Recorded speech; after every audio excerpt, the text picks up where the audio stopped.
할아버지가 눈을 감고 쓰러진 척 연기를 하고 있었다. 드디어 죽었나? 이제 재산 분할 얘기를 해보자. 용만과 막내 삼촌이 할아버지 앞에서 노골적으로 재산 이야기를 나눴다. 서유는 경악했다. 가족들이 할아버지의 죽음을 기다리고 있었던 거였다. 정말, 정말 이런 가족이었나요? 서윤의 목소리가 떨렸다. 가을이 깊어가는 어느 오후 박종만은 마당 평상에 앉아 멀거니 하늘을 바라보고 있었습니다. 70 중반을 넘긴 그의 얼굴엔 세월의 무게가 깊이 새겨져 있었죠. 한때 이 동네에서 손꼽히는 유지였던 종만이지만 지금은 그 옛날의 위풍당당한 모습을 찾아보기 어려웠습니다. 할아버지, 점심 드세요. 25살의 손녀 서윤이 따뜻한 목소리로 부르자 종만은 천천히 고개를 돌렸습니다. 서윤은 서울에서 직장 생활을 하다가 1년 전 고향으로 올라와 할아버지를 돌보고 있었습니다. 치매 초기 진단을 받은 종만을 혼자 둘 수 없다는 판단에서였죠. 응, 그래. 고맙다, 서윤아. 종만의 목소리는 예전 같지 않았습니다. 기억이 가물가물해지기 시작한 지 벌써 몇 년이 흘렀거든요. 하지만 서윤만큼은 또렷하게 기억하고 있었습니다. 어린 시절 부모님이 바빠서 종만의 품에서 자란 소중한 손녀였으니까요. 할아버지, 요새 창고 쪽에서 이상한 소리가 난다고 하던데 괜찮으세요? 서윤의 물음에 종만의 표정이 순간 어두워졌습니다. 유품 창고 이야기만 나오면 항상 그랬죠. 5년 전 진돗개 백구가 죽은 이후로 종만은 창고 문을 굳게 닫아버렸습니다. 예전에는 마을 사람들의 소중한 물건들을 보관해주던 곳이었는데 이제는 그냥 방치된 채로 있었죠. 백구가 없으니까 말이야. 종만은 중얼거리듯이 말했습니다. 백구는 종만에게 단순한 개가 아니었습니다. 15년을 함께 지낸 가족이자 유품 창고를 지켜주던 든든한 파수꾼이었거든요. 백구가 세상을 떠난 후 종만은 마치 자신의 일부를 잃은 것처럼 무기력해졌습니다. 서윤은 할아버지의 쓸쓸한 모습을 보며 마음이 아팠습니다. 하지만 한편으로는 복잡한 감정도 들었죠. 어머니로부터 들었던 이야기 때문이었습니다. 내 할아버지는 죽기 직전까지도 형제들과 재산 때문에 싸움질만 했다는 어머니의 말이 마음 한구석에 남아 있었거든요. 실제로 종만의 두 동생들은 5년 전부터 종만과 거의 연락을 끊고 지냈습니다. 특히 둘째 동생인 용만은 마을 이장을 맡고 있으면서도 형인 종만과는 냉랭한 사이였죠. 막내 동생 역시 마찬가지였습니다. 삼형제가 이렇게 갈라선 이유는 아무도 정확히 알지 못했지만 재산 문제가 얽혀 있다는 건 마을 사람들도 다들 짐작하고 있었습니다. 서윤아, 혹시 내 아버지한테서 연락 온 거 있니? 종만이 조심스럽게 물었습니다. 서윤의 아버지는 종만의 장남이었지만 몇 년째 아버지와 연락을 끊고 지내고 있었습니다. 종만이 치매 진단을 받았다는 소식을 들었을 텐데도 한 번도 얼굴을 비추지 않았죠. 아니요, 할아버지. 아빠는 여전히. 서윤은 말끝을 흐렸습니다. 아버지의 냉정함이 이해되지 않았지만 할아버지를 더 상처 주고 싶지는 않았거든요. 대신 밝은 목소리로 이야기를 돌렸습니다. 할아버지, 오늘 날씨가 참 좋네요. 같이 마을 한 바퀴 돌까요? 하지만 종만은 고개를 저었습니다. 요즘 들어 밖으로 나가는 걸 꺼리게 되었거든요.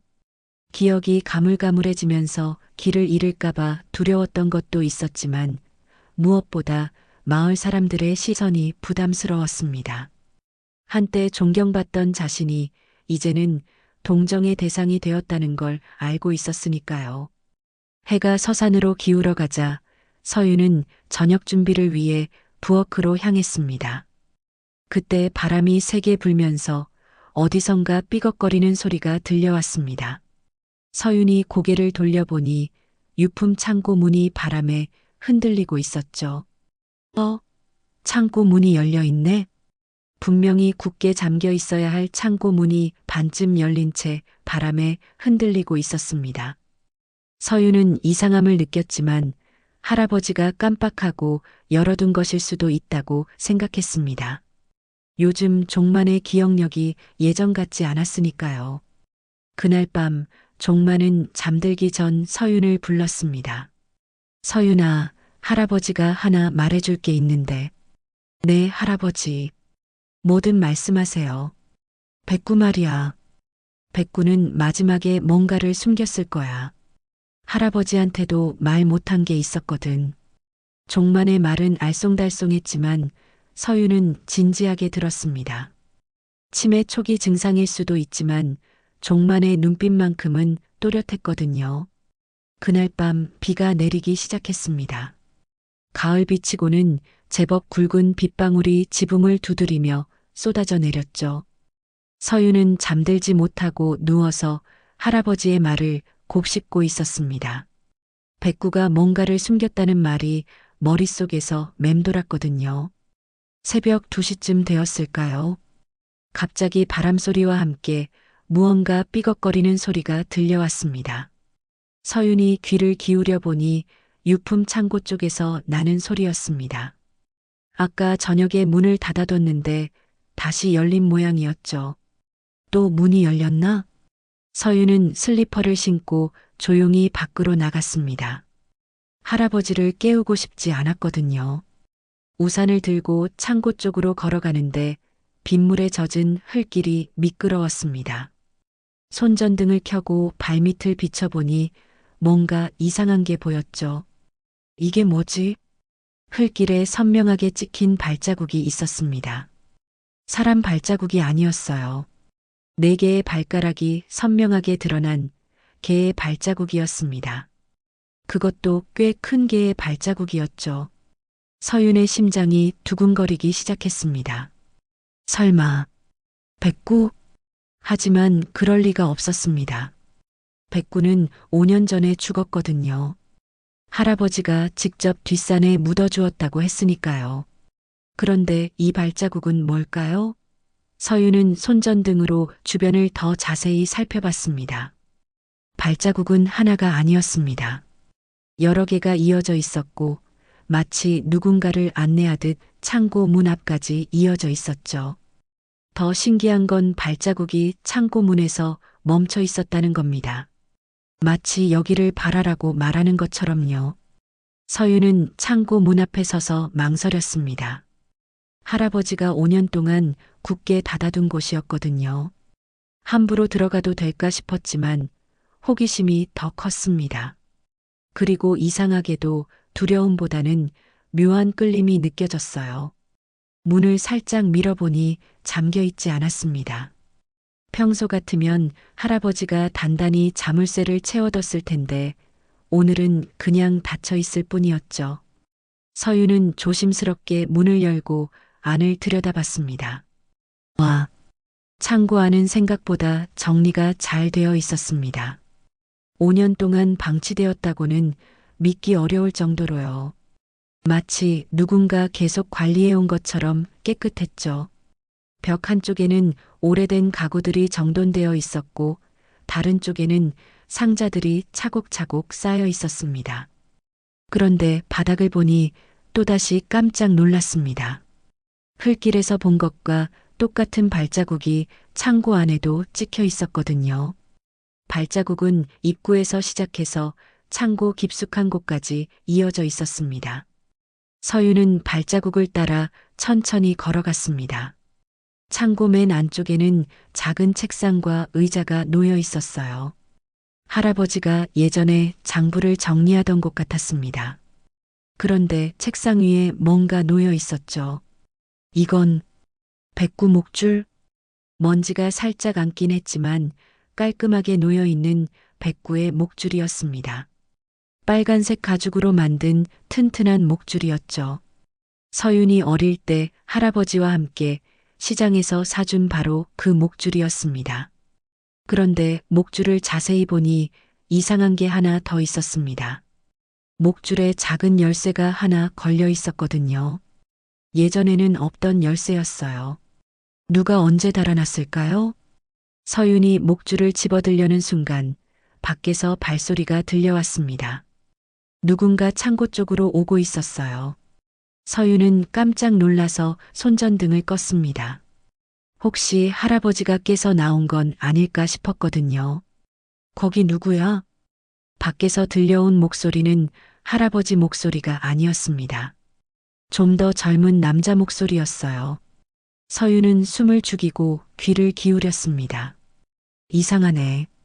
분명히 불빛이 보였는데 목소리의 주인은 창고 주변을 한 바퀴 돌고는 사라졌습니다. 서윤은 한참을 기다린 후에야 조심스럽게 창고 밖으로 나왔어요. 비는 여전히 내리고 있었고 사방은 고요했습니다.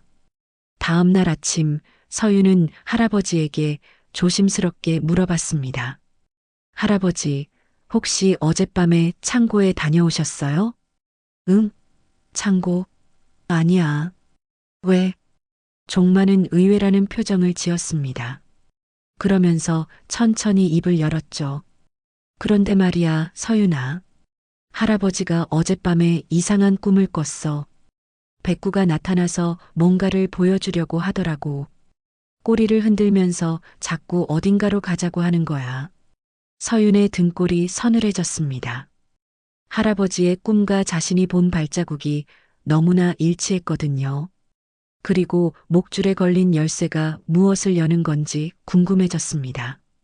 할아버지, 백구가 정말 뭔가를 숨겨둔 게 있을까요? 종마는 잠시 멍하니 허공을 바라보더니 고개를 끄덕였습니다. 그럴 거야. 백구는 영리한 개였거든.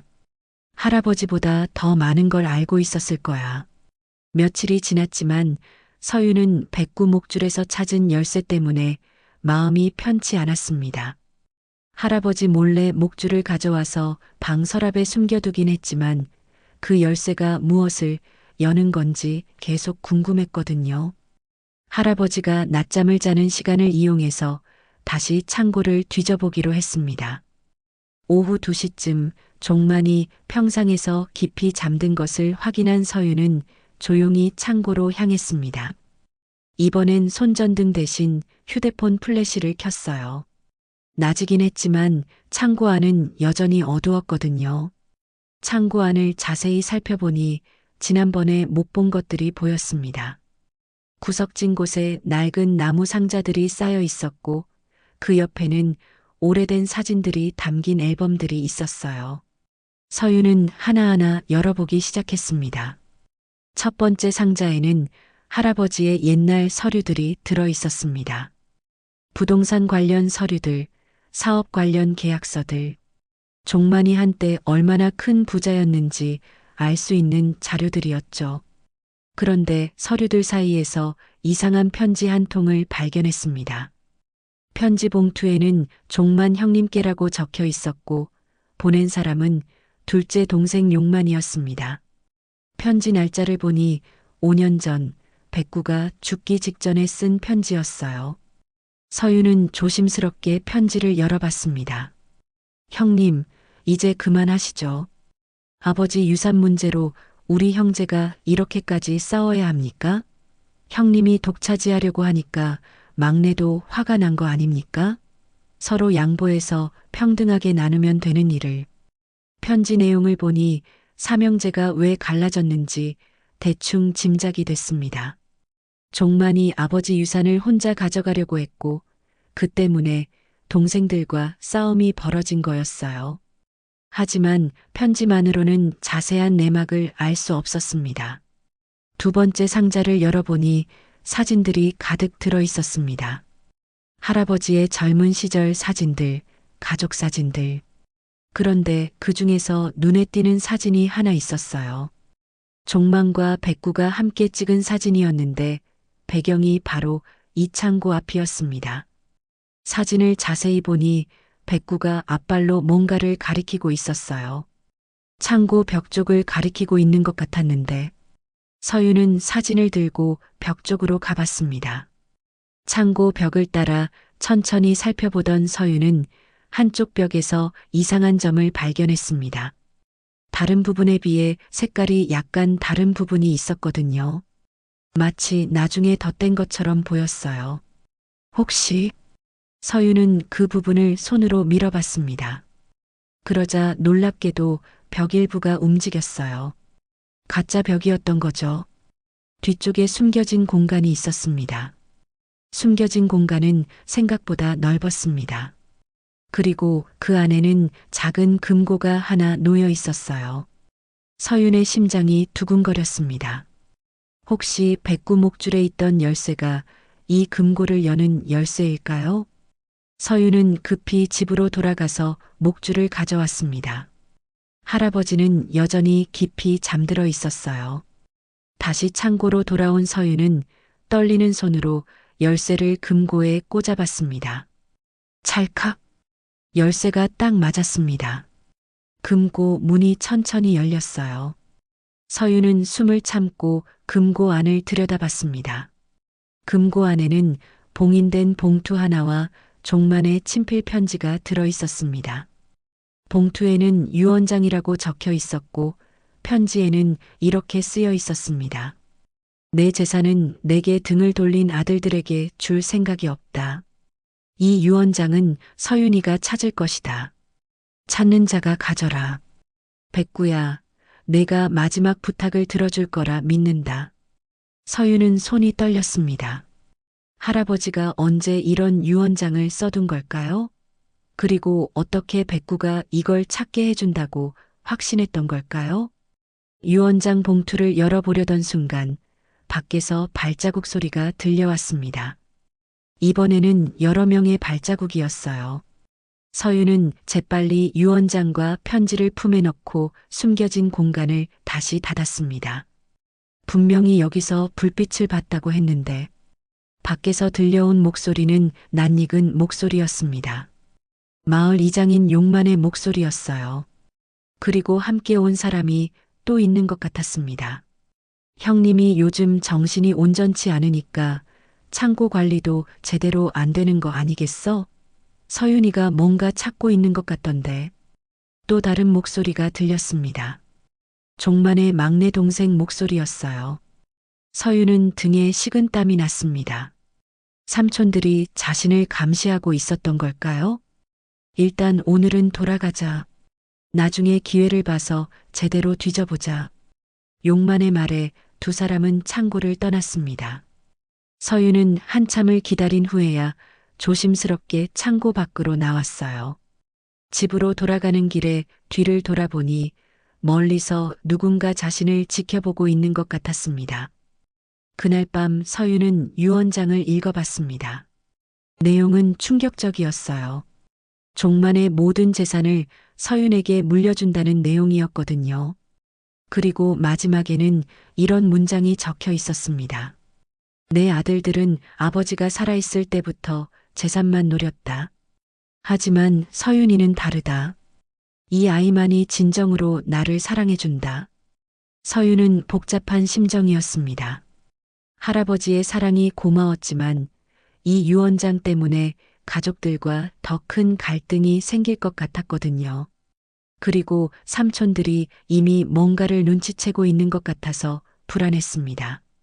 서윤은 며칠 동안 유언장을 어떻게 처리해야 할지 고민했습니다. 할아버지에게 바로 말하기엔 너무 충격적일 것 같았고, 그렇다고 혼자 숨겨두기엔 너무 큰 비밀이었거든요. 게다가 삼촌들의 시선이 계속 신경 쓰였습니다. 특히 용만 삼촌은 요즘 들어 자주 집 앞을 지나다니며 안부를 묻는다는 핑계로 들렀습니다. 겉으로는 형을 걱정하는 것처럼 보였지만 서윤은 그의 눈빛에서 다른 의도를 느꼈어요. 서윤아, 요즘 할아버지 상태는 어떠니? 용만이 마당에 들어서며 물었습니다. 평소보다 더 자주 오는 것 같았어요. 괜찮으세요, 삼촌? 그런데 요즘 왜 자주 오세요? 서윤의 직설적인 질문에 용만은 잠시 당황하는 기색을 보였습니다. 아, 그게 형님이 혼자 계시니까 걱정되어서 말이야.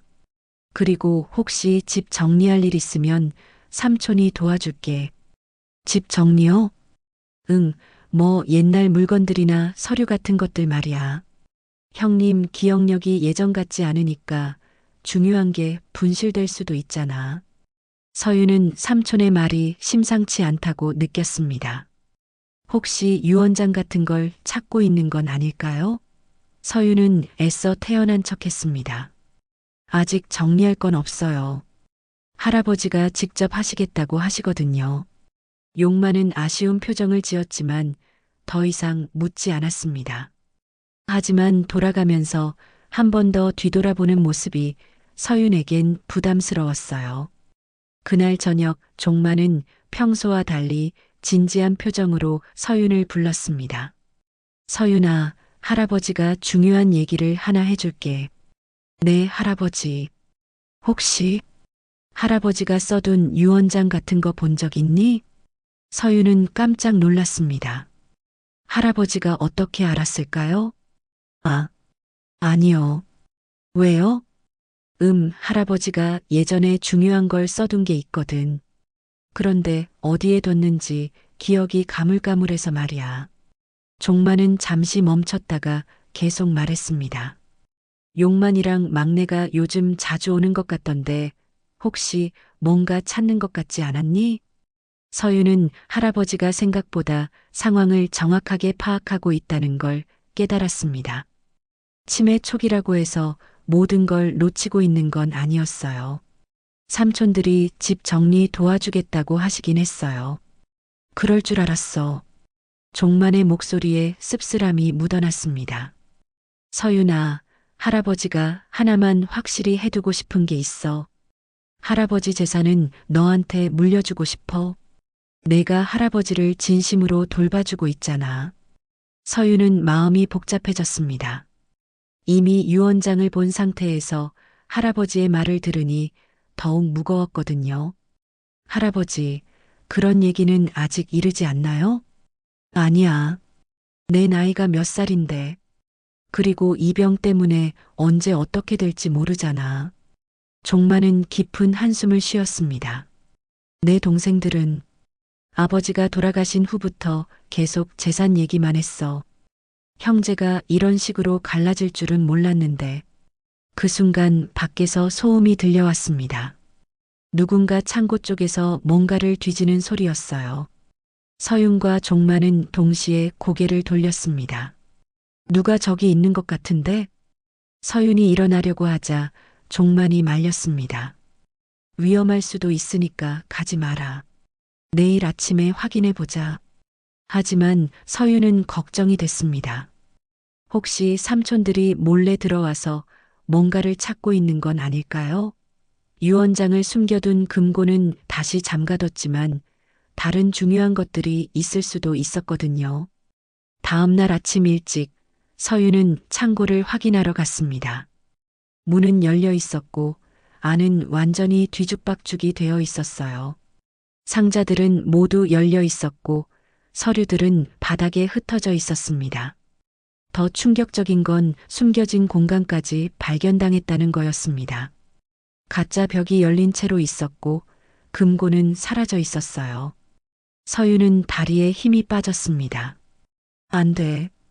다행히 유언장은 서윤이 미리 가져와서 집에 숨겨뒀지만 금고 자체가 없어진 건 심각한 문제였습니다. 그 안에 다른 중요한 것들이 더 있었을 수도 있었거든요. 바닥을 자세히 보니 또다시 개 발자국이 찍혀 있었습니다. 백구의 발자국 같았어요. 마치 늦었다고 말하는 것 같았습니다. 서윤이 창고에서 나오는데 멀리서 용만이 걸어오는 게 보였습니다. 평소보다 일찍 나타난 거였어요. 서윤아. 벌써 일어났구나. 무슨 일이야? 용만의 표정은 의외로 태연했습니다. 마치 아무것도 모르는 것처럼요.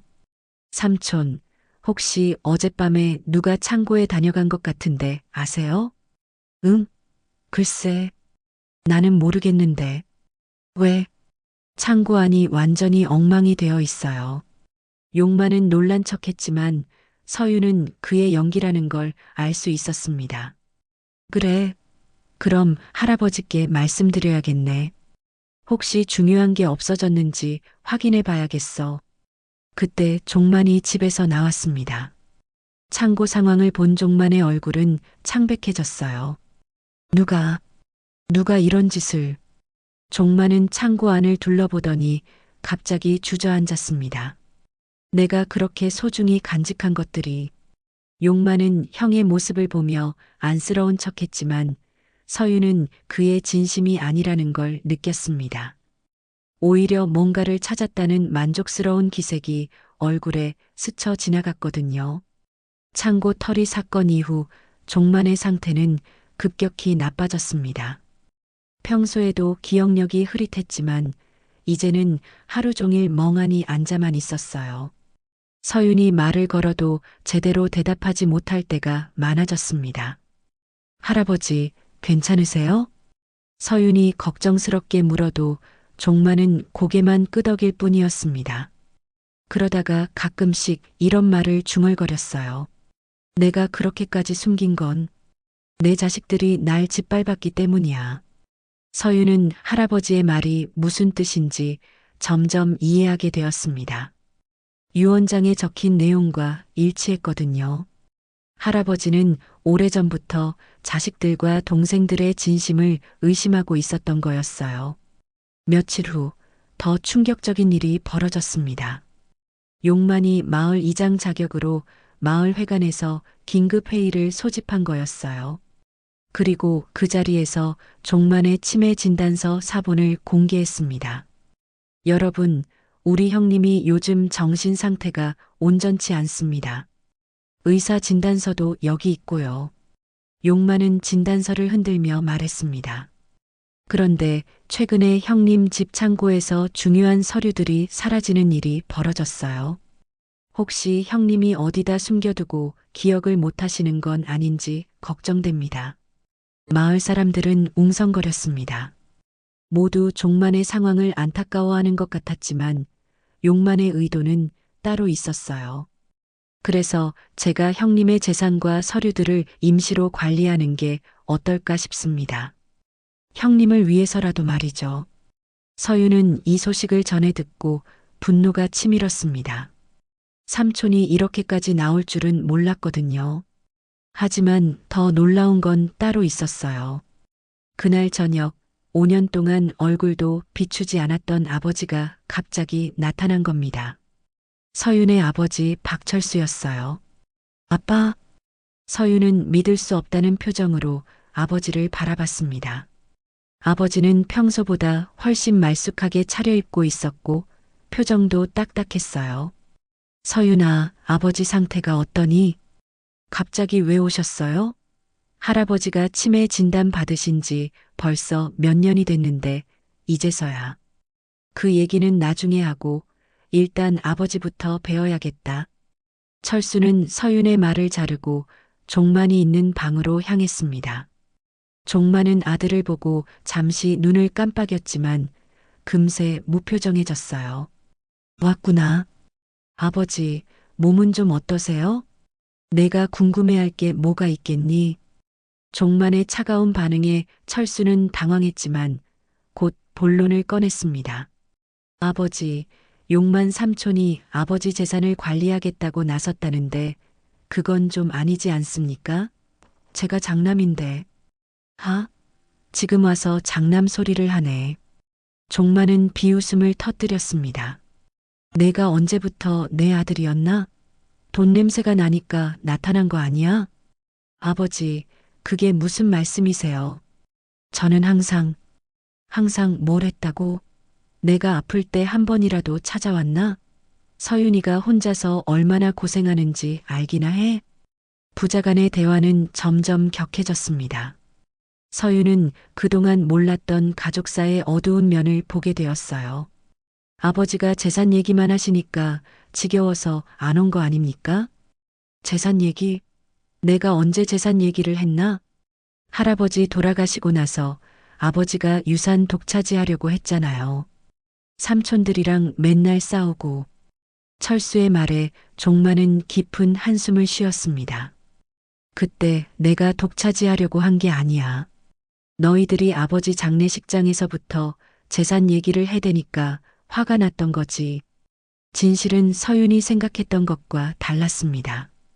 할아버지가 욕심쟁이여서 형제가 갈라진 게 아니라 자식들과 동생들이 먼저 재산을 탐냈던 거였어요. 그날 밤 늦게까지 집안은 시끄러웠습니다. 철수는 욕망과 막내 삼촌까지 불러서 재산 문제를 논의하자고 했거든요. 서윤은 방 안에서 그들의 대화를 들으며 마음이 아팠습니다. 형님 상태가 이런데 우리가 나서서 정리해야죠. 맞아요. 서윤이는 아직 어리니까 이런 일을 맡기기엔. 그럼 일단 법적으로 후견인을 정하는 게 어떨까요? 서윤은 더 이상 들을 수 없어서 방 밖으로 나왔습니다. 그런데 그때 마당에서 이상한 그림자를 봤어요. 개 그림자 같았는데 백구처럼 보였습니다. 백구야? 서윤이 다가가려고 하자 그림자는 뒷산 쪽으로 사라졌습니다. 서윤은 왜인지 모르게 그 그림자를 따라가고 싶었어요. 마치 뭔가 중요한 걸 놓치고 있다는 느낌이 들었거든요. 다음 날 아침 철수는 서윤에게 서울로 같이 내려가자고 제안했습니다. 내가 여기서 할아버지 돌보느라 고생하고 있는데 이제 그만 내려와서 내 인생을 살아야지. 저는 할아버지와 함께 있고 싶어요. 서윤아, 현실적으로 생각해봐. 할아버지 병은 점점 심해질 거야. 그리고 재산 문제도 복잡하고 아빠는 결국 재산 때문에 온 거죠? 서윤의 직설적인 말에 철수는 할 말을 잃었습니다. 거부할 수 없는 사실이었거든요.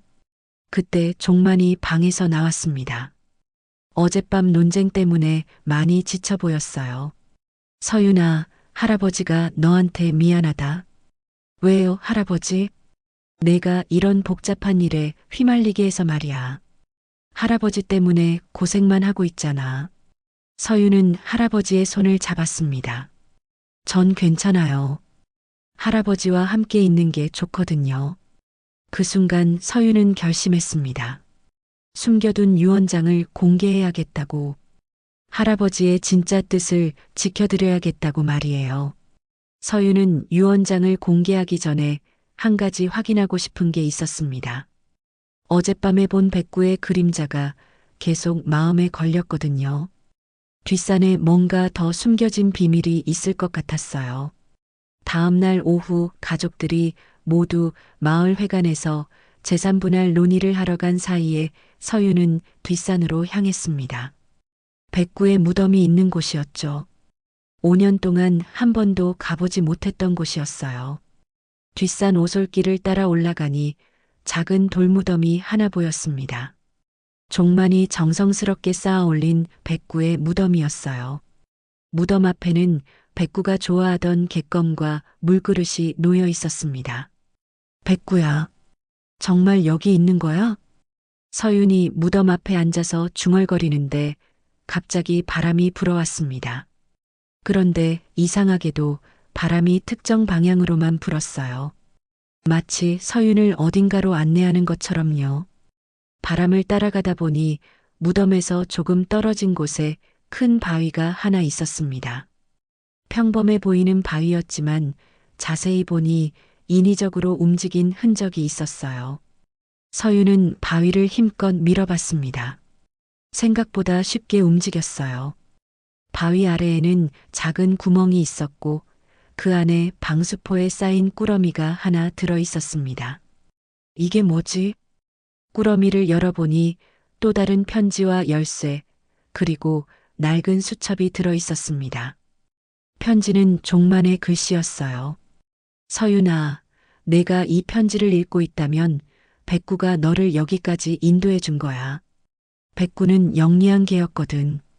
할아버지가 진짜로 중요하게 생각하는 건 창고에 숨긴 유언장이 아니라 여기 있는 거야. 서윤은 손이 떨렸습니다.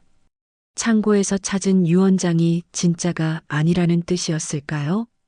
편지를 계속 읽어보니 놀라운 내용이 적혀 있었습니다. 창고에 숨긴 유 원장은 내 동생들과 아들을 시험해 보려고 만든 가짜야. 진짜 유 원장은 따로 있어. 그 사람들이 얼마나 욕심이 많은지 확인하고 싶었거든. 서유는 할아버지의 치밀함에 놀랐습니다. 삼촌들이 창고를 뒤져서 가져간 건 가짜였던 거예요. 진짜 유 원장은 이 열쇠로 열 수 있는 곳에 있어. 마을 우체국 사서함 47번이야. 백구만이 그 비밀을 알고 있었지. 편지와 함께 들어있던 수첩에는 종만의 일기가 적혀 있었습니다. 5년 전 백구가 죽기 직전의 기록들이었어요. 백구가 많이 아프다. 수의사는 며칠 남지 않았다고 한다. 이 개는 내 마음을 너무 잘 안다. 내가 슬플 때마다 옆에 와서 위로해줬고 가족들이 재산 때문에 싸울 때도 내 편에서 지켜봐줬다. 백구에게 마지막 부탁을 했다. 내가 정말 소중하게 생각하는 것들을 지켜달라고. 백구는 마치 알아듣는 것처럼 꼬리를 흔들어줬다. 백구가 죽었다. 너무 슬프다. 하지만 이상하게도 백구가 죽은 후에도 가끔 그 기운이 느껴진다. 마치 내 옆에서 지켜보고 있는 것 같다. 서유는 수첩을 덮고 깊이 생각했습니다. 할아버지가 5년 동안 얼마나 외로웠을지, 그리고 얼마나 가족들에게 실망했을지 상상이 됐어요. 마을로 내려와서 우체국에 가보니 47번 사서함이 있었습니다. 서유는 떨리는 손으로 열쇠를 꽂았어요. 사서함이 열리고 안에는 봉인된 봉투가 하나 들어 있었습니다. 진짜 유 원장이라고 적힌 봉투였어요. 서윤이 유 원장을 들고 집으로 돌아오니 가족들이 마을 회관에서 돌아와 있었습니다. 모두들 흥분한 상태였어요. 서윤아, 어디 갔었니? 아버지 철수가 물었습니다. 잠깐 산책하고 왔어요. 그런데 큰일 났어. 용만 삼촌이 아버지 창고에서 유 원장을 찾았다고 하는데 그 내용이. 철수는 말을 잇지 못했습니다. 용만이 찾은 유 원장에는 서윤에게 모든 재산을 물려준다고 적혀 있었거든요. 가족들은 충격을 받은 상태였어요. 그게 정말이야?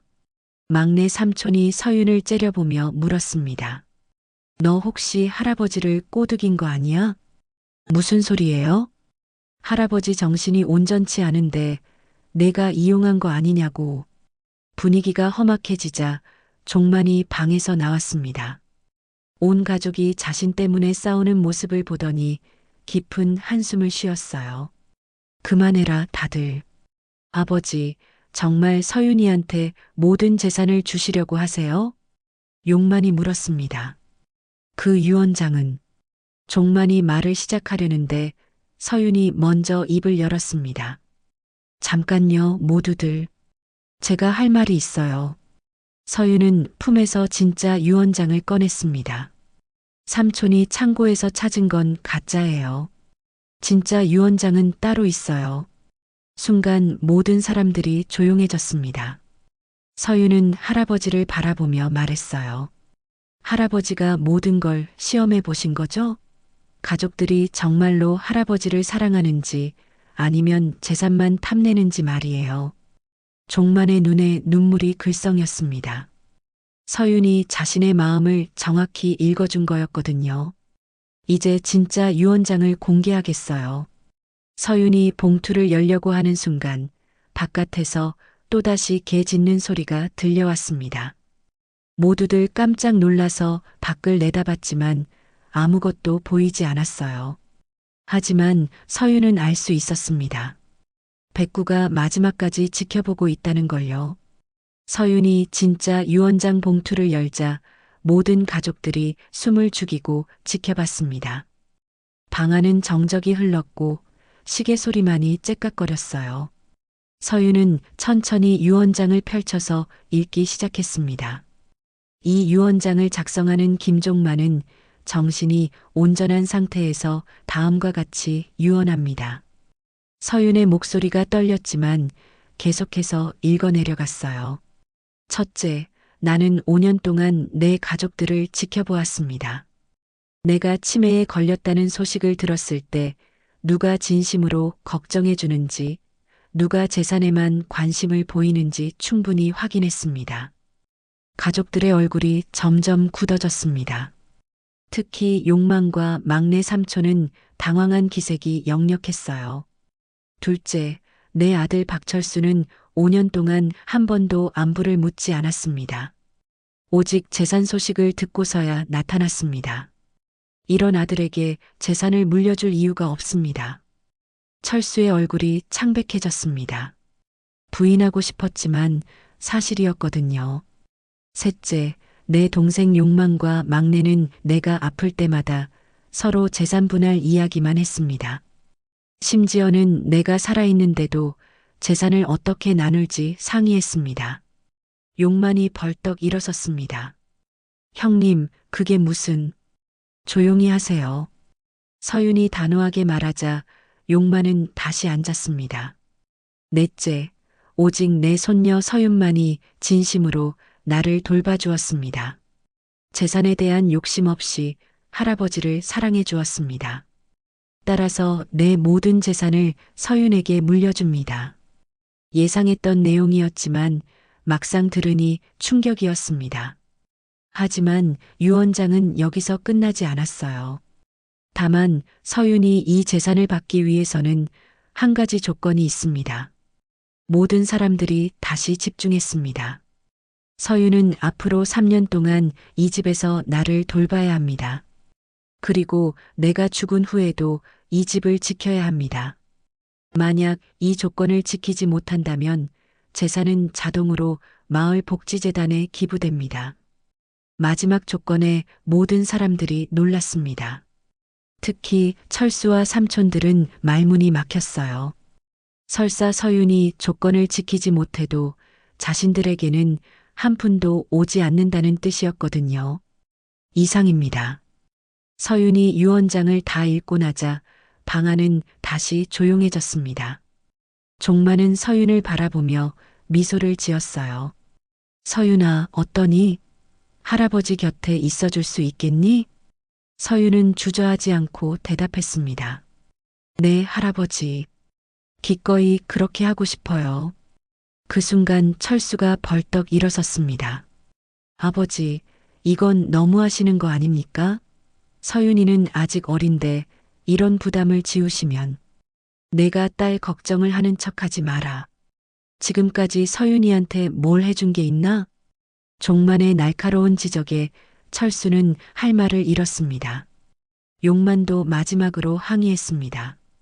형님, 그래도 혈육인데 이렇게까지 하실 필요가... 혈육? 종만이 비웃었습니다. 혈육이라면 내가 아플 때 찾아와야 하는 거 아니야? 너희들은 내가 죽기만 기다렸잖아.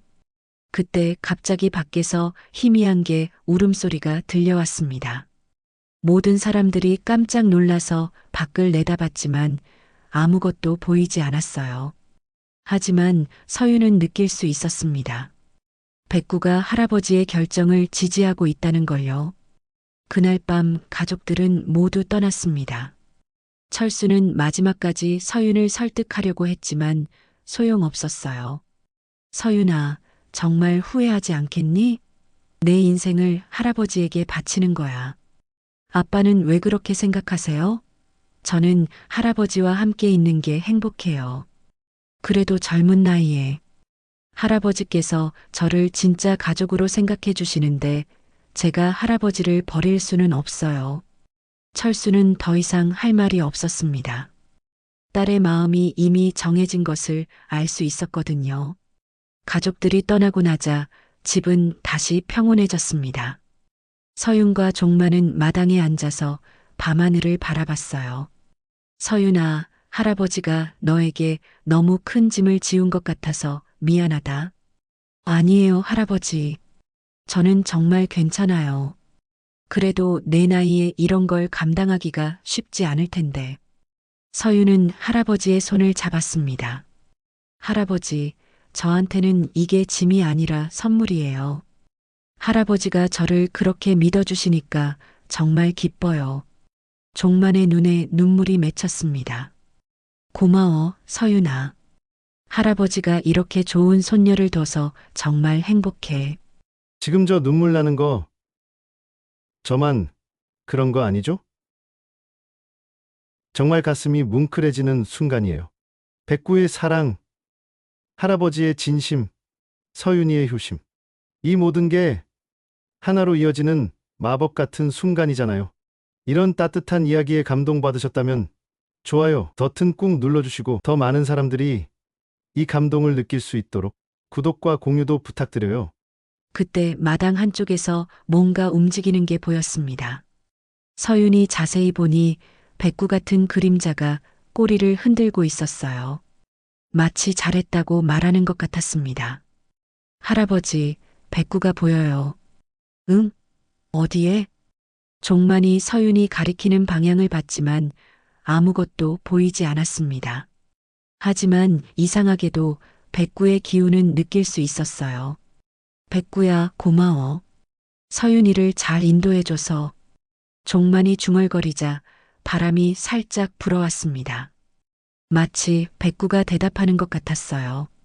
그날 밤 서윤은 처음으로 마음이 편안했습니다. 복잡했던 가족 문제가 정리되었고 할아버지의 진심을 확인할 수 있었거든요. 그리고 무엇보다 백구가 끝까지 지켜봐주고 있다는 걸 느낄 수 있었어요. 창밖을 보니 백구의 그림자가 여전히 마당을 지키고 있었습니다. 5년 동안 계속 그 자리에서 할아버지와 서윤을 지켜봐 왔던 거였어요. 백구야, 앞으로도 우리 함께 할아버지를 돌봐주자. 서윤의 속삭임에 그림자가 꼬리를 한번 흔들었습니다. 유언장 공개 후 일주일이 지났습니다. 마을 사람들은 모두 이 소식을 알게 되었고 서윤을 보는 시선이 달라졌어요. 하지만 서윤은 신경 쓰지 않으려고 했습니다. 할아버지와 백구만 자신의 진심을 알아주면 그걸로 충분했거든요. 그런데 며칠 후 예상치 못한 일이 벌어졌습니다. 깔끔한 양복을 입고 서류 가방을 든 중년 남자가 집을 찾아온 거였어요. 혹시 김종만 어르신 댁이 여기 맞나요? 네, 그런데 누구세요? 서윤이 경계하며 물어보자 남자는 명함을 건넸습니다. 저는 변호사 이정호라고 합니다. 종만 어르신과 중요한 얘기가 있어서 왔습니다. 변호사라는 말에 서윤은 긴장했습니다. 혹시 삼촌들이 유언장에 이의를 제기한 건 아닐까 싶었거든요. 할아버지, 변호사님이 오셨어요. 종만은 변호사를 보더니 의외로 반가워했습니다. 아, 이 변호사님. 약속 시간이 됐구나. 서윤은 두 사람이 서로 아는 사이라는 걸 알고 더욱 놀랐습니다. 할아버지, 변호사님과 아는 사이세요? 응, 할아버지가 진짜 유언장을 쓸 때 도움을 받은 분이야. 그리고 오늘은 특별한 날이거든. 이정호 변호사는 서류 가방에서 봉인된 봉투를 꺼냈습니다. 종만 어르신께서 3년 전에 저에게 부탁하신 일이 있었습니다. 유언장이 공개되고 정확히 일주일 후에 이 봉투를 전해달라고 하셨거든요. 무슨 봉투예요? 서윤이 궁금해하자 종만이 신비로운 미소를 지으며 말했습니다. 서윤아, 할아버지가 마지막 퍼즐 조각을 하나 더 준비했어. 변호사는 봉투를 서윤에게 건네며 말했습니다. 어르신께서 직접 서윤 양이 열어보라고 하셨습니다. 서윤은 떨리는 손으로 봉투를 열었습니다. 안에는 작은 열쇠와 편지가 들어 있었어요. 편지를 읽어보니 놀라운 내용이 적혀 있었습니다. 서윤아, 내가 이 편지를 읽고 있다면 모든 시험이 끝난 거야. 이 열쇠는 마을은행 금고 127번을 여는 열쇠야. 그 안에는 할아버지가 너를 위해 평생 모아둔 진짜 보물이 있어. 할아버지, 또 뭔가를 숨겨두셨어요? 마지막이야, 서윤아. 정말 마지막. 종만의 목소리에 묘한 긴장감이 섞여 있었습니다. 세 사람은 함께 마을은행으로 향했습니다. 은행 직원이 신분을 확인한 후 금고실로 안내했어요. 127번 금고는 다른 것들보다 좀 더 큰 크기였습니다. 서윤이 열쇠를 넣고 돌리자 금고 문이 열렸습니다. 안에는 여러 개의 상자와 봉투들이 정렬되어 있었어요. 첫 번째 상자를 열어보니 깨끗하게 정리된 현금 다발들이 들어 있었습니다. 상당한 금액이었어요. 이건 얼마나 되는 거예요? 내 대학 등록금과 생활비로 충분한 금액이야.